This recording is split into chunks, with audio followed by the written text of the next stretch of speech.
Hey, so welcome to another episode of C10's Garage. I had recently received a request from a forum member talking about the TPX radar unit.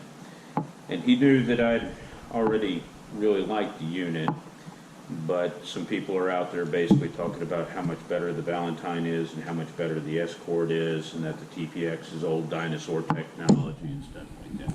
I'm going to adjust this camera a little bit. So, first thing I'm going to show you here, my ship-to-shore radar license. All the study guides that I had to go through to get my license for radar.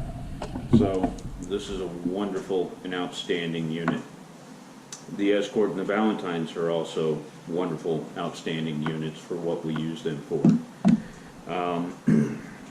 The biggest problem that I see with the Escort and the Valentine, they're not intended to be used on motorcycles, although it's done all the time, and a lot of people run them on the Iron Butt Association and other places like this. The angle of the display is not set up for a motorcycle.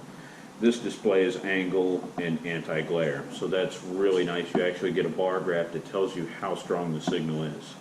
Now the Escort and the Valentine give you something similar too, and they do it through audio. You can Bluetooth connect the Valentine and the Escort, I believe, to a little X unit, but you can also do that with the TPX also. With the TPX radar, you get a heads-up display LED that catches your attention. You can mount it anywhere on the motorcycle. This particular unit that I'm holding in my hand is 7 years old. It has traveled over 100,000 miles between 3 different motorcycles of mine. And the only problem I've had with it is the little release tab here broke off about, a couple of years ago. And I actually sent it into the manufacturer. I actually requested to be able to buy the shell myself and to change everything out myself, but they were more than happy to take it off my hands and do all the work for me and send it back to me. That was a long couple of weeks not having my radar, and really worried because since I've had this unit, I have not gotten a speeding ticket in over 7 years. People talk about range with this unit compared to the other ones. The range on it is exceptional. I run pretty quickly on my FJR. One year I was running through Oklahoma north to Arkansas, Eureka Springs, and I kept getting chirps. I kept getting 1 or 2 bars for almost 100 miles. However, I couldn't find an officer.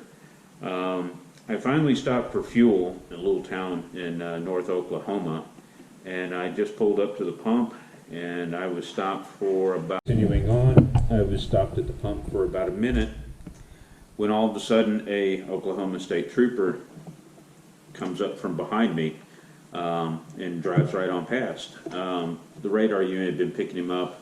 We were both approximately traveling at the exact same speed. He was only indicating 1 or 2 bars, and you know, I was definitely out of range for him to get an accurate reading on me, if you know how this works. The other thing I want to note, you know, a lot of people are talking about false alarms with this particular unit, with the newer technology in the cars for lane departure and blind spot warnings and stuff like that. I can tell you this on a few brands of automobiles that send out a slightly stronger signal than others. You will get about 1 bar, but it happens about a car length behind the vehicle, and once I get to about the hood area of the vehicle, it stops. And it's only 1 bar, you know, so you know you're not in the signal strength where you're getting pinged hard. 3 and 4 bars is where you definitely start slowing down, really paying attention because you're close. The TPX unit is a great unit for a motorcycle. It's water resistant, vibration proof. I wouldn't recommend using the unit in a driving downpour. I got caught once in a driving downpour. My backlight quit working.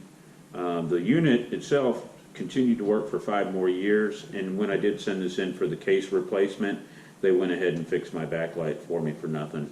Customer service is top notch with TPX. I wouldn't go with any other unit for a motorcycle at all. I did buy the car kit, and I have used this on a few occasions inside my car. In an automobile, it's not a very good unit because you can't see the display, because when it's set up like this and you're setting it up on the dash or something like that, you can't see it anymore. However, audible wise, I've had it for so long, I know what the different tones are: KEX, KX, KA band, and laser. I always keep X band turned off on the unit. I'm just looking for K, KA, and laser. That's pretty much it. Also, TPX does offer a laser jammer. It's pretty expensive. I don't know if the other units, Escort and Valentine, offer those, but you know, it buys you a few seconds. It's not a guarantee. The bar mounts up in the front of your motorcycle. It's about this big. It's a black bar. It's a laser jammer kit. Everything's always there. If you want to buy it at a later date and add it to the equipment, you can definitely do that. That's pretty easy to do. But that is my review and my opinion on the TPX.